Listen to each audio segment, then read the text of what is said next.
მე თქვენგან მივიღე წერილი, სადაც ჩამოთვლილი იყო საკითხები და ნათქვამი იყო, რომ გაქვთ კითხვები 20 ივნისთან დაკავშირებით. მინდა თქვენი ყურადღება გავამახვილო იმაზე, რომ 20 ივნისთან დაკავშირებით გამოძიება დაიწყო მე-3 თუ მე-4 დღეს და მას შემდეგ გავიდა 6 წელი. ამ 6 წლის განმავლობაში მე აღარა ვარ ხელისუფლებაში უკვე 4 წელი. შესაბამისად, ყველანაირი ინფორმაციაც, დროც, შესაძლებლობაც არსებობდა იმისთვის, რომ ეს გამოძიება დროულად დასრულებულიყო. გარდა ამისა, მინდა თქვენი ყურადღება გავამახვილო, რომ 20 ივნისზე ასევე იყო დაწყებული გამოძიება იმასთან დაკავშირებით პირველ რიგში, თუ ვინ გასცა მაგალითად პარლამენტის შენობის შტურმზე ბრძანება. ეს გამოძიება ჩვენ დაწყებული ქონდა და ეს გამოძიება დღეს შეჩერებულია. ამასთან ერთად, ხაზგასმით მინდა გითხრათ, რომ 20 ივნისთან დაკავშირებულ გამოძიების საქმის მასალებში არის აბსოლუტურად ყველაფერი და დარწმუნებული ვარ მე, ქალბატონო თავმჯდომარე, რომ თქვენ ძალიან კარგად იცნობთ ამ მასალებს, ყოველ შემთხვევაში უნდა იცნობდეთ, იმიტომ რომ თქვენს მიერ არის იუსტიციის მინისტრობის დროს გაგზავნილი ეს მასალები სტრასბურგში, ძალიან დიდი იმედი მაქვს, რომ ეს მასალები არის სრულყოფილად გაგზავნილი. გავიგე და მესმის, რომ დღეს შეიძლება აქტუალური აღარ არის საკითხი, ვინ გასცა 20 ივნის პარლამენტის შენობაზე შტურმის ბრძანება და მესმის ძალიან კარგად, რომ სტრასბურგის გადაწყვეტილებით აავა და სხვების საქმესთან დაკავშირებით მოგყავთ, მაგრამ ასევე მინდა გითხრათ, ვაფასებ თქვენს გამოცდილებას სტრასბურგში მუშაობის, მაგრამ სტრასბურგს არ უთქვამს არაფერი მსგავსი, რაც თქვენ ხა ჩამოთვალეთ. სტრასბურგმა პირველ რიგში თქვა შემდეგი რამ. მან დაადგინა ხარვეზი გამოძიების ნაწილში. ეს არის ზუსტად ის, რასაც ჩვენ ვამბობდით და დიდი ხანია ვითხოვდით, რომ ეს გამოძიება რაც შეიძლება სწრაფად დასრულებულიყო, ეს ერთი. და მეორე, რაც ასევე ძალიან მნიშვნელოვანია, სტრასბურგმა დაადგინა და მიანიშნა, რომ არ არსებობდა სამწუხაროდ ფართო კონტექსტის გაანალიზების შესაძლებლობა. რაც შეეხება ფართო კონტექსტს. ფართო კონტექსტის ნაწილში აბსოლუტურად სრული პასუხისმგებლობით მინდა გითხრათ, რომ სტრასბურგის სასამართლოზე უფრო დიდი და დასაბუთებული ინტერესი აქვს, რა თქმა უნდა, საქართველოს მოქალაქეებს. ისინი იმსახურებენ 20 ივნისთან დაკავშირებით ფართო კონტექსტის შესახებ უფრო მეტი ცოდნის ინფორმაციის არსებობას და წვდომას იმისთვის, რომ შესაბამისი დასკვნები გააკეთონ. რაც შეეხება ფართო კონტექსტს, მე ძალიან მაინტერესებს და ვთვლი უბრალოდ, რომ ფართო კონტექსტის გასააზრებლად ჩემთან ერთად ამ კომისიამ უნდა გამოკითხოს ივანიშვილი. ფართო კონტექსტის გასააზრებლად ჩემთან ერთად ამ კომისიამ უნდა გამოკითხოს გავრილოვის ჩამომყვანი, მისი მასპინძელი, ადამიანი, რომელმაც აიღო ყველა სახის გარანტია და პასუხისმგებლობა თავის თავზე, რომ გავრილოვის ჩამოყვანის შედეგად შექმნილი რისკები არ იქნებოდა დამაზიანებელი და იქნებოდა მართვადი და ამის შემდგომ დაჯდა და გაიპარა. მე ვთვლი, რომ უნდა გამოკითხოთ გენერალური პროკურორი, რომელიც ამდენი ხანი იძიებდა ამ საქმეს და სტრასბურგმა სწორედ ამაზე მიანიშნა, რომ გამოძიება არის გახანგრძლივებული. მე ვთვლი, რომ უნდა გამოკითხოთ აუცილებლად სუსის ხელმძღვანელი, რომელსაც წინასწარ უნდა გადაეზღვია ეს რისკები, რაც მისი პირდაპირი ვალდებულებაა და ინფორმაცია მიეწოდებინა სხვადასხვა უწყებებისთვის.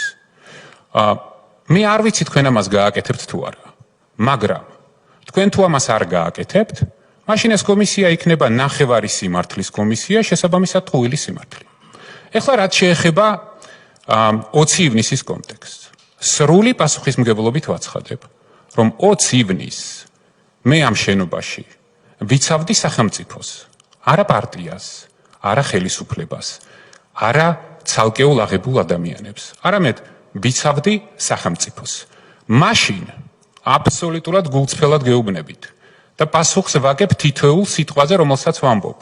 მაშინ დარწმუნებული ვიყავი, რომ აი გავრილოვის აღმოჩენა საქართველოს პარლამენტის თავმჯდომარის სავარძელში იყო იდიოტური შეცდომა. მაგრამ დღეს უკვე ასე აღარ ვფიქრობ. დაგიხსნით რატომ? იმიტომ რომ ის პროცესები, რომელიც შემდგომ მოხდა 21 წლის 18 თებერვალს, ჩემი გადადგომის ღამეს, ძალიან იდენტურად იმეორებდა ყველაფერს, რაც მოხდა 20 ივნის და ამის ცოცხალი მაგალითი ხართ თქვენ, ქალბატონო თავმჯდომარე. გაგახსენებთ და მეც სულ ახლახანს გამახსენდა, რომ სწორედ იმ ღამეს თქვენ როგორც სხვა ბევრი, როდესაც ინფორმაციას გაწვდიდით და საქმის კურსში გაყენებით მიმდინარე ოპერატიულ მდგომარეობაზე, როგორც პოლიცსაბჭოს, ასევე მთავრობას, თქვენ უმრავლესობა ემხრობოდით იმ პოზიციას, რომ იმ ფორმით და იმ ღამეს მელიას დაკავება იქნებოდა შეცდომა. ზუსტად მახსოვს თქვენი სიტყვები, რომ თქვენ როგორც ყოფილი იუსტიციის მინისტრი ნაცების ოფისს მიანიჭებდით პენიტენციური დაწესებულების ნომერს და თვლიდით, რომ ეს იქნებოდა დიდი შეცდომა. თუმცა მაშინაც 18 თებერვალს 21 წლის უჩინარი კაცი როგორც ჩანს ჩაერთო პროცესების მართვის პროცესში და თქვენ ყველას შეგაცვლევინათ აზრი და ზუსტად 1 საათში თითოეული თქვენგანი ყველა გაქრა. მე დღეს დასაბუთებული და გონივრული ეჭვი მაქვს, რომ შესაძლებელია რაიმე მსგავსი რამ მოხდა 2019 წლის 20 ივნისსაც. რაც შეეხება 20 ივნისს. 20 ივნისთან დაკავშირებით, ქალბატონო თავმჯდომარე, მე მიცემული მაქვს ორჯერ ჩვენება საქართველოს პროკურატურაში. მე ჩემს ჩვენებებს ესე არ ვცვი. იმედი მაქვს და თქვენ გქონდათ ამის უფლება, გამოთხოვილი გაქვთ მასალები და ნანახი გაქვთ ჩემი დაკითხვა და გაცემული პასუხები.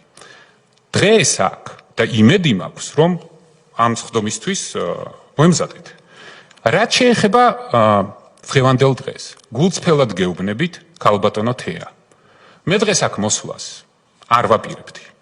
აგიხსნით რატომ? უბრალოდ ამ კომისიის მანდატი და კონტექსტი არ მესმის. იმიტომ რომ ფაქტია, რომ თქვენ თუ ვინ გასცა ბრძანება პარლამენტის შტურმის შესახებ არ გაინტერესებთ და სხვა საქმეებშიც, რასაც მე კომისიის მუშაობას თვალს ვუყურებ, ვადევნებ, მთავარ ფიგურანტებს, ნაცების წარმომადგენლებს უბრალოდ არ ეძახით, თქვენ არ აპირებთ ნაცების გასამართლებას, ანაკრძალვას. მე არ ვიცი თქვენ რას აპირებთ. ამიტომ მე ამის კონტექსტს ვერ ხედავდი. ეხლა რაც შეეხება, რას ვხედავ მე ამ კომისიაში? მე ხო ჩემი აზრის გამოთქმის უფლება მაქვს, ხო?